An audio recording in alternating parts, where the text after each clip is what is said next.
ہمارا مسئلہ یہ ہے کہ اوپر اس قوم کے اوپر کرپٹ ترین بزدل اور غدار ہمارے اوپر بیٹھے، جنہوں نے یہاں کا پیسہ، غریب آدمی جاتا ہے باہر 14 گھنٹے 18 گھنٹے کام کر کے پیسے بھیجتے ہیں پاکستان ریمیٹنسز میں۔ اس ملک میں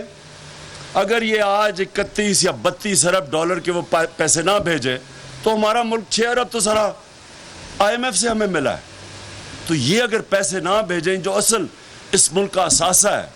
محنت کش لوگ ہیں، کس طرح ملک سے باہر جاتے ہیں، کس طرح ویزے لیتے ہیں، لائنوں میں کھڑے ہوتے ہیں، دھکے کھاتے ہیں، 8 ایک کمرے میں بچارے رہتے ہیں پیسے بچانے کے لیے، وہ محنت کش ملک میں پیسہ بھیجتا ہے۔ اور یہاں یہ کرپٹ، یہ غدار ملک ہے،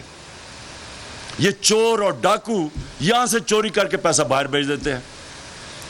کوئی مجھے دنیا میں ملک بتائیں جس کا 3 دفعہ پرائم منسٹر